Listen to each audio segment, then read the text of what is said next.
Malaysia, Philippines, where you are going to, in addition to the research and the deep digging of the journalism that we had to do for all of our cases, because we were investigating missing persons, you also have to layer in the culture and the uniqueness of that region, even folklore and legends, like that played a part in what we were doing. So you have to be open to all of it. And then the people that you're with, that you're meeting along the way, that are going to help move your story along, you've got to find common ground with them and be able to converse with them. For TV, obviously that makes better TV, but also just for investigative purposes, you want to have a rapport with someone. It's going to be a really neat behind the scenes. And I was like, oh my gosh, this is so weird. Because something always magical happens. Wait, what? Did you just make that up? Hey, it's Meredith for Real, the Curious Introvert. Listen each week as I talk with someone new. The topics are as ADD as I am, but they'll inspire you to stay curious and grow. Big thanks to our location sponsor, the UWF Historical Trust. Hey, Curiositors, it's me, Meredith. I wanted to say thank you so much for listening right now. I know a lot of you are carrying a super heavy mental load with all the back to school decisions, and I really appreciate you taking time to listen. And because of that, I really would love to connect with you. That's the weird thing about podcasting is I can see that you're listening, but I can't see you, and I would love for you to be seen. So find me on social media. It's Meredith for Real on all the things. And reach out, let me know you're listening and where you're listening from. My goal is to give you bright, meaningful entertainment. And I think you'll feel that with my next guest. Even though we just met, Kinga is definitely a sister from a different mister. If you know me, you know. We'll talk about the keys to connecting with people that are different than you, examples of excessive kindness, and how her journalism and anthropology background work together to investigate global unsolved mysteries in her travel channel show, Lost in the Wild. So if you want to mind travel, or you just need a little evidence that there are still good people in the world, then this episode is definitely for you. Sugar and spice and all that's nice. How about adventure and grit and a little spit? My next guest has led the way in female adventure journalism, being inducted into the Explorers Club. Huge freaking deal, you guys. Google that. She's been on camera for many programs, but most recently Travel Channel's Lost in the Wild. Through her travels, she has learned the art of connecting with others across cultures, languages, religions, and oceans, which she is also hugely enthusiastic about. Today, she's going to share about the amazing humans she's met traveling and her thoughts on creating those ditto moments, which we will explain. Research junkie, my sister in curiosity, gets a Scottish accent when she's drunk, Kinga Philipps! That's probably the best intro I've ever had, by the way. Ever. Well, my gift to you, my friend. I really hope to hear this Scottish accent one day. Me too. I hope someone records it, because I'm going to guess it's not very good. It actually probably doesn't even sound Scottish, to be honest. But in my head, it's phenomenal. I'm Sean Connery, like in his peak. Does it ever happen sober? No, it doesn't. I thought about that for a while and I was like, no, it never really has. No. Oh, that's so funny. So your dad was a geologist, and you describe your mother as an adventurer. I really imagine them to be this interesting blend together, and because it's like the scientific method mixed with wild-eyed enthusiasm. How close is my imagination to the real thing? That's pretty accurate. Now throw in the Griswolds and you'll have like the portrayal of my family and my childhood, including like the big blue van that we would always road trip with. And it, comical disaster would always ensue, including taking photos with roadkill, which was my dad's passion as a scientist, to document everything with me standing by like dead coyotes, trying to smile. Yes. And my mom is a pharmacist, but also just natural, environmental, knows the Latin name for every plant. Like we're like some kind of a Wes Anderson movie, honestly. That's beautiful. I feel like I've discovered my people. That is so me. Like people, I told you that when I was a kid, when people would come over to our house, to see my mom, I would grab their hand and take them to my room where I showed them my seashell, rock, and pictures of fish collection. And I would go just painstakingly one by one. I just realized just now when you said about the plants that oopsies, I didn't grow out of that, because when people come over now, I'm like, do you want to see my plants? Plant tour, that's a thing, right? Come on, follow me, before they can even answer. And I'm like telling them the scientific names of my plants. So basically I need like rehab or something. I think you should make that an Airbnb experience. You know how they offer those now? You could do plant tours and give Latin names to all your plants. I would sign up for that. See, I'm the nerd that would be like, what is this? This is amazing. This girl's going to give me a tour of the plants and give me Latin names. I'm in. Me too. Well, I'm glad that you share my enthusiasm in that. So back to your parents and like lessons learned. My dad taught me to measure twice and cut once. You saw I had to think about that for a minute too. So obviously that lesson, I have to revisit it. And my mom taught me, when things go wrong, just throw your hands up and go, isn't this exciting? It's an adventure. Are there some lessons from your parents that have crossed over to you and to your life that you've created now? Oh, absolutely. First of all, I want to say that I really need to listen to your dad's advice, especially when it comes to cutting jean shorts, because I do not measure twice and cut once. I'm like, this looks right. And then I've got like one leg to here. The other one is like a Daisy Duke. The other one is like a full pant. So I need to take your dad's advice. Well, Kinga, all you have to do is add a hashtag to that, and then people will think that it's a trend, and you'll be leading the way in the fashion industry. Yeah. I become an unintentional billionaire on like my really badly cut jean shorts because they're the new thing and everyone's into it and all the celebrities are wearing it. Yes, let's go with that. Let's hope for that. Lessons that my parents have taught me. I would say that my mom, very similar lesson to your mom. My parents went through the Second World War in Poland, saw things that no one should ever have to see, lived through things that no one should ever have to live through. And my mom is the funniest, silliest, like kookiest in the best way possible person ever, because her life philosophy is you can truly get through anything with a sense of humor, and you have to find the silver lining and the best thing in everything in life. And that goes from war to COVID-19, all of it. And they maintain that. My dad was the person who taught me how to adventure and camp, and the epitome of the always curious scientist who needed to photograph everything from stratifications in rock formations, which now I find really charming. As a child, I was super embarrassed. He would cut cross sections in the sand and look at the different layers and be so fascinated. And I'm like trying to lay out. I'm like, Dad, there's like boys over there. And he's like, look at the stratification in the sand. Kinga, stand in this hole so I can show everyone how it looks. So he definitely was the epitome of the always curious and go forth and explore nature and culture and people and things and plants and all of it. Did it take a long time to figure out that was going to be incorporated into your career, or did you know right out of the gate that those life lessons were going to go with you into adulthood in a way that you got paid? That's a great question. And the answer is, I think one day you wake up and you realize that your parents were like the coolest people ever. And all along you were like, this is so embarrassing. I don't want to be anything like you. And when I was a kid, I wrote a letter to National Geographic saying, I want to work for you guys. And they wrote me back and they were like, stay in school, kid. And then I actually ended up working for them, and I did a show for them, and we got to tell that story repeatedly. But when I look back, my life was completely formed by my parents in this like Griswold adventurous travel lifestyle. But I think only in the last 10 years have I gone, oh, my parents did that. I totally credit them with that and planting that seed.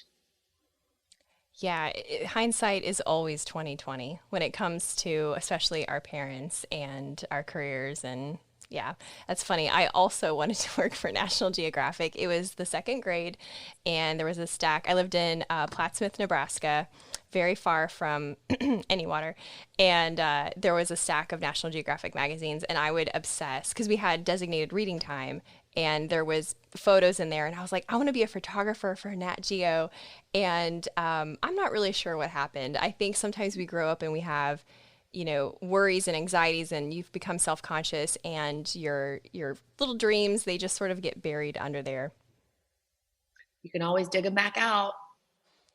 Oh, girl, we be digging. We be digging. So fun. With your travel, you've been like a ton of places. What are some places that completely surprised you? They weren't at all what you expected.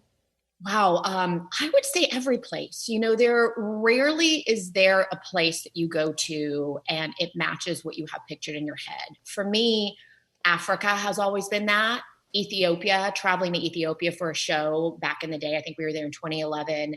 And, Ethiopia is what you read about in National Geographics and what you see on the news. And the reality of a place is usually vastly different because you get the surface overview. You usually get the highlights and the lowlights of a place when you're reading about it or you hear about it on the news. When you get there, you get to dig into the details. Everything from the beautiful dress that people wear to the kindness of strangers to the food to the archaeology.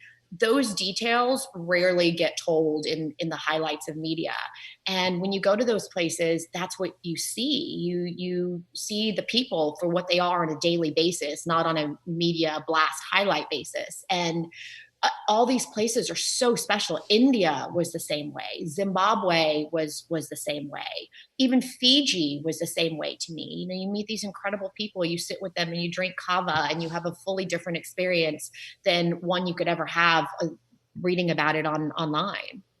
So how did you connect with people in every country? Did you have like was it always over a meal or how did you break that barrier, whether it was language or otherwise, to really find out what treasure was within them? Because I feel like that's what, when we travel, the treasure that we find are the people that we meet and the stories that they have.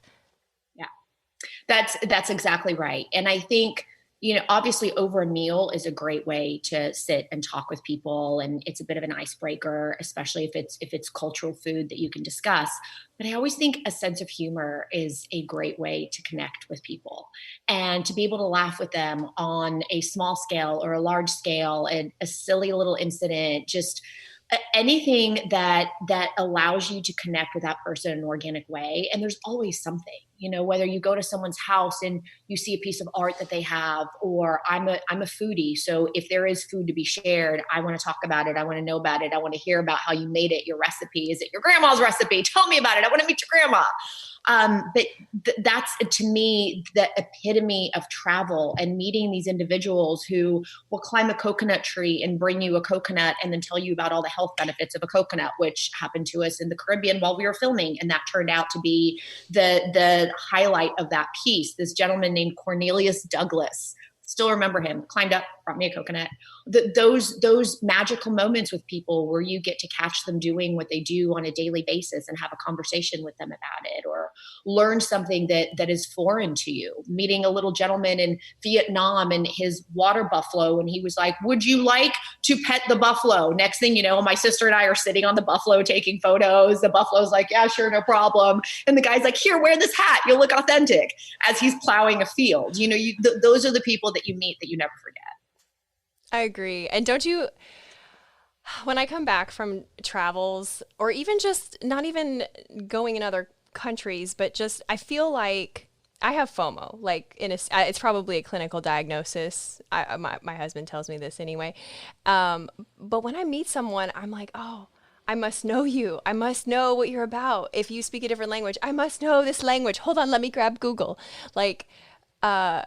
But then after I meet them and I discover all the stuff that you're talking about, these treasures of their lives and their stories and the quirkinesses of their personalities and their grandma's personalities, then I want everyone to experience that. I want them to know that. I want them to have the skills to see what I see and to experience that. It's like a vibration head to toe that you feel when you meet someone and you feel like you're connected, even if you don't speak the same language.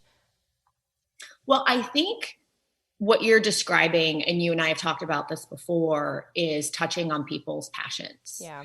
And there is a word in our language, weird, which has always made me giggle a little bit because weird technically has a bit of a negative connotation, right? Like, oh, that person's so weird. Like you feel like high school kids would say that, like, oh, she's really weird. And then that weird person turns out to be like the coolest, most successful musician or artist ever while everyone else peaks in high school. So in my mind, weird is a word that describes something that is unusual, that is worthy of curiosity.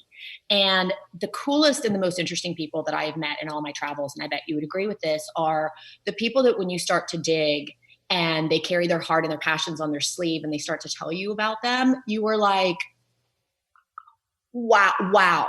You know, I think I told you about the woman that I met on the National Geographic show who gifted me a glass eyeball, which I actually brought because I wanted to show it to you. What? I figured you would appreciate this. So the story that I told you before was that I was working on the show, and at the end of the episode, because we always had experts with us to authenticate the things that people would bring in, this woman gave me this glass eyeball. I'll send you like a tight shot of it too, because I want you to see the detail in it. Yeah. And told me the story about the turn of the century when there were two families that used to make these glass eyeballs because people lose eyes all the time. Gonna shoot your eye out, kid. And these were just this is probably really creepy if I do this, but they're cool replicas. And you would have never discovered that had you not dug in, which leads, so you said weird is a word. Another word is ditto, which I feel like, I don't know, I like that word, but I'll just tell the listeners what I used to say, like when you're speaking to someone and you're meeting them for the first time, the goal is to find the me too. They say, oh, I like dogs. Oh, me too. And you say, oh, I love canned tuna, which I don't, but let's just pretend me too. And you have that rapport. And so it creates, like, it breaks down walls of whatever they judge you as, and vice versa. But obviously, since the Me Too movement, those words had a more noble purpose, and we have to let them go. So we're going to use the word ditto. But finding that ditto moment when you talk to someone, I feel like it's the beginning of that connection, of breaking down what they think that you might be and vice versa. I totally agree. And when people, I think, realize that you are open to hearing about their passions, that breaks down a wall. When I was telling you about the glass eyeball lady, the best compliment that she could have ever given me is after working on this episode with her, she came up to me and she said, hey, having gotten to know you, I feel like you would appreciate this. And I want to gift this to you because I'm really passionate about these glass eyeballs. I've been collecting them. And having gotten to know you, I feel like you're just weird enough to appreciate this. And I was like, I am weird. Thank you so much for seeing my weirdness and appreciating it. I love the glass eyeball. So that was me. And like, those are the types of people that I always want to come to me. I want people to come and tell me about the bunny museum that they run. There's actually a woman who runs a bunny museum. Oh, wow. Or, have a collection of fossilized mammoth teeth or whatever it is. Like, I want to know that because I will be excited about it. Agreed. I'm with you 1,000%. And I'm intrigued with your approach because the anthropological approach I completely identify with. The journalism approach, I don't know much about. And so the work that you do, especially in the Lost in the Wild show that you're doing right now, it's like, for those who haven't watched it, it's like a true crime travel. Is that about right? Yeah, it's like a true crime podcast come to life with boots on the ground in exotic locations. Boom. There you go. Spoken like a professional. That's exactly right. So what's the interplay between the part of you that's anthropological and that's like, be my friend, show me your glass eyeball, and the part that's like, tell me the truth, where's the dead body? Like, how does that interplay work in your work? I think it works beautifully. So my background is I have a degree in broadcast journalism and I also minored in anthropology. So those two were always big, big highlights of mine. And to me, they work together perfectly because if you're doing hard investigative journalism, which I've done a good bit of in my career, you're not going to get very far coming in being like, tell me where the dead body is. Like that is what you see on TV and it rarely works. Having conversations with people and I'm not a police officer. Like, I'm rarely first on scene, actually never first on scene to ask where the dead body is. I hope I never am. So the kind of digging that we do for shows like Lost in the Wild or for Legend Quest or Nat Geo stuff, it's more of a conversation with people. And that's where the anthropology comes into it. And that's where the glass eyeballs come into play, because the more you can relate to people and the more that you can meet them halfway and where they actually think that you're interested in who they are, in their culture, in their story, you're going to get a lot more information. So from Lost in the Wild, we went all over the world. We were in Zimbabwe, Galapagos, we were in Panama, in Brazil, we were in India, we were in so many different, Malaysia, Philippines, where you are going to, in addition to the research and the deep digging of the journalism that we had to do for all of our cases, because we were investigating missing persons, you also have to layer in the culture and the uniqueness of that region, even folklore and legends, like that played a part in what we were doing. So you have to be open to all of it. And then the people that you're with, that you're meeting along the way, that are going to help move your story along, you've got to find common ground with them and be able to converse with them. For TV, obviously that makes better TV, but also just for investigative purposes, you want to have a rapport with someone. Hey everyone, just a quick interruption to show gratitude to our sponsors and give you some special deals. The UWF Historical Trust. We shoot the show in the Museum of Commerce and the T.T. Wentworth Museum. And not only is this an amazing step back into the 18 and 1900s, but it's an event space too. How cool is that? You can see everything at historicpensacola.org. If you want to tour one of the 12 museums, and yes, Pensacola has 12 museums, and you get your tickets in person, show the ticket agent one of my emails and you'll get $2 off an adult ticket. You can get emails by texting REAL to 66866. So I don't have kids, but I also want to tell you about It's Your Magazine. They're a national family-centered publishing company with free parent magazines. They have parenting advice, events, and inspiration. I'm actually in a networking group with the publisher, and this guy is all about family.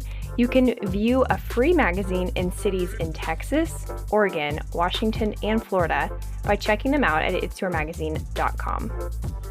And INSEC. So I've always felt iffy about pesticides. Then the mosquitoes got so bad, I would get covered in them from walking from my house to the car. I called INSEC, and to say I've been impressed is an understatement. When the treatment wasn't quite doing it, the owner actually came to my house. He found the breeding sites, identified the species of mosquito, and adjusted my treatment to that species. That's when I found out he's also a beekeeper, and pollinator issues are always top of mind. So if you're in the Florida Panhandle or Gulf Coast of Alabama, give him a call, ensec.net. And Dr. Rob Thompson in Pensacola, Florida. There are a million chiropractors in this town, but Dr. Rob is different. He doesn't just give you a crack pop and a slap on the ass. I mean, that would actually be really inappropriate. His pledge is to provide fast, efficient pain relief with no drawn-out treatment plans or surprise bills. Since COVID, we all got 99 problems. Don't let pain be one of them. drrobchiropractic.com. Now back to the show. That makes total sense, because the person that could give you the best tip, the best clue, might not be the one that is throwing themselves at you. And so you need to have that eye for who here maybe wants to talk to me, but I need to draw them in and draw out the information that I need in a way that's meaningful, culturally respectful, that sort of thing. That's exactly right. And a lot of people preferred to speak to us because we were step 2 in a 3-part investigation, basically. So first would be the police, the official investigators. Then we would come in. We're not police officers. We're not affiliated with any kind of authority. And then, so we would come in, we would have conversations with people. We would oftentimes get more information than the authorities were able to get for exactly the reason that you said. We were more relatable. We weren't like coming in there, flipping badges and saying, tell us where the body is. We were having conversations with people. And then the third step in Lost in the Wild was we were kind of like unsolved mysteries that we would then put it out to the audience and hope that someone comes in with information that we weren't able to get. Have they yet? We've gotten information on some of our cases. I think the show was aired in the US and the UK and Australia. I think that as the show starts to air internationally in some of the locations where the cases took place, that's where we'll get more information. But there, for off the Panama case and the Zimbabwe case, I have gotten emails from people with like little tidbits of information. Some more valid than others. I got one where the devil apparently told him the truth. I was like, and I will not be responding to you. So you get some of those, but you also get some very legit tidbits that you can pass on to the authorities then. I love that. I love that because it's so unexpected. And that's part of the treasure part, because treasure is something you find and it kind of surprises you even though you're looking for it. And that's how I feel about relationships in general, but like when you talk to people, it comes out. And I was hoping that you could share a story that maybe illustrates that by way of unexpected kindness or, renew our hope in humanity, Kinga. Like, can you think of a time that you were traveling, or maybe even not traveling, but something where you just unexpectedly were the recipient of great kindness by someone who didn't really even have to give it? Absolutely. You know where we found some of the kindest people to be, and they're amazing people all over the world. But when my sister and one of my best friends and I went to Cambodia, the people there were so nice that we kept thinking we were being taken advantage of, because we're like, no one's that nice. Like, no one's really this nice. What is your motive? No, they were in fact actually that nice. And a case in point, I don't like to pre-book things when we travel, because I like to go where the wind takes me. And if something's exciting, you want to stay longer. If it's not, you want to leave early. So I don't pre-book hotels. So we would basically jump, and every night we would book our hotel. And we got to Siem Reap, where Angkor Wat is, which is spectacular, but it's very touristy and oftentimes busy, especially during the time of year that we were there. And we came into this little hotel, and we tried to book a room for the night. And the woman at the front desk said, well, we don't have any rooms, but if you leave me your information, when are you going to come back? I'll try to source something for you. And we were like, okay, because we were going to see Angkor Wat. So we left her our information and just kind of almost didn't come back, because we thought, well, what's she going to find for us? We came back to that hotel because we couldn't find anything else, just to see if she had gotten something. And she was like, oh, yes. So I got you a room in the hotel next door. I just went ahead and paid for it with my own money. So you guys can just reimburse me. And we were like, I'm sorry, what? Like, what if we didn't come back? Like, this hotel wasn't affiliated with her hotel. She had gone over there, gone above and beyond, asked, has found that they had one room left, didn't want us to lose it. So she paid for it with her own money. And like, who does that? Like, that was just, it was such a beautiful story. And that happened to us 2 or 3 times. The people there were amazing. That's so awesome.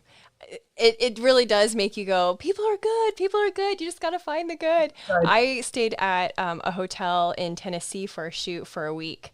And the hotel was owned by an Indian family and managed by an Indian family, and they lived there.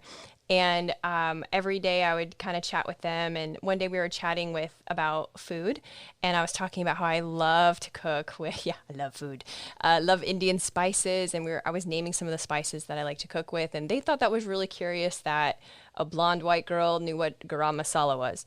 And so the guy at the desk, he's like, you know what?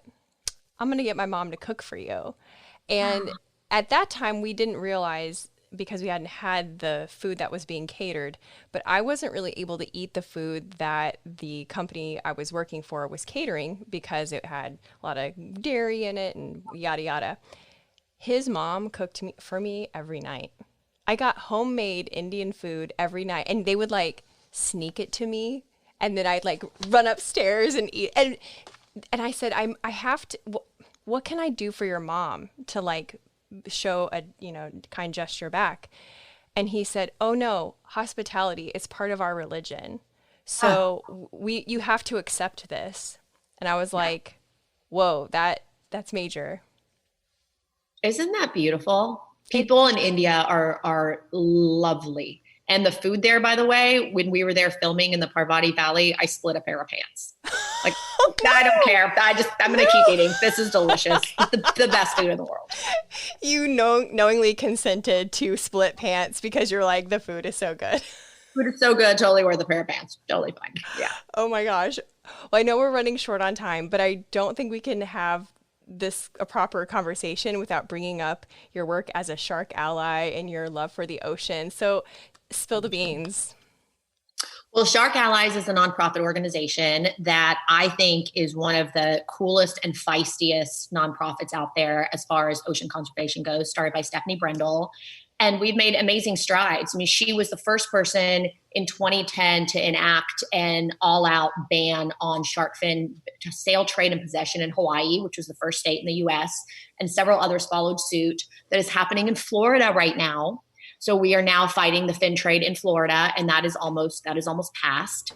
And for honestly, a scrappy little organization composed entirely of women. Our board members are all women. We have other allies who are men, but it's just women who are super passionate about the ocean and conservation and educating people about apex predators and their impact on ocean health. And it's been a fun ride to be a part of it with these totally badass ladies. That sounds amazing. So do you ever get to do like tagging or anything like that where you're up close with the animals? So I do a lot of shark diving, and we'll lead trips out to Isla Guadalupe where the white sharks are. We will do tagging with scientists. So usually as a journalist, I'll often observe that, film it, and then put content out with it. And I also try to include shark stuff in all the shows that I do. So for instance, with Shane and Ramona, when we were in St. Croix, we have friends in common.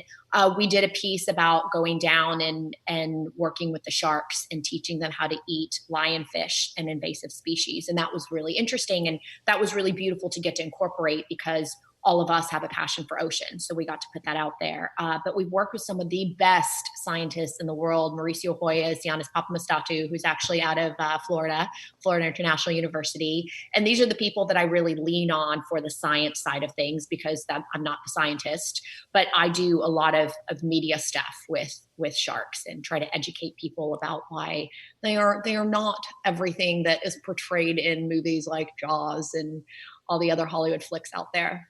Preach, girl, preach. Pretty cool creatures. I like them. Yeah, me too. I'm a fan. I'm intrigued, but have a healthy dose of respect/fear. But I feel like, more to come on that for sure. Well, where can people follow you and your many adventures on social media, and where can they find your show Lost in the Wild? Lost in the Wild it's on demand. It's on Amazon, Hulu. It's all over. Also the Travel Channel app. It's been airing on Travel Channel and Discovery, but I think probably the easiest place for people is Amazon, Hulu, and YouTube. And then all my stuff is just under my name, Kinga Philipps, on all the different social platforms out there, from Instagram to Facebook to what else is out there. I don't do TikTok. I don't really understand. I don't understand TikTok. TikTok makes you feel old, but dance. So no, just so no, yeah. Well, thank you, lady. I so appreciate talking with you. I'm so glad we met, and I hope that listeners will feel inspired to connect, even virtually, while they're quarantining, with as many people as they can and many cultures as they can. So that's a wrap, girl. Great job. Hello. Are you still listening? Just kidding, of course you are. Since you're here, here's some ways you can support the show. Stalk me on social media, leave a review, share an episode with a friend, or check out my Teespring page for delightfully sarcastic apparel. Links are in the episode description.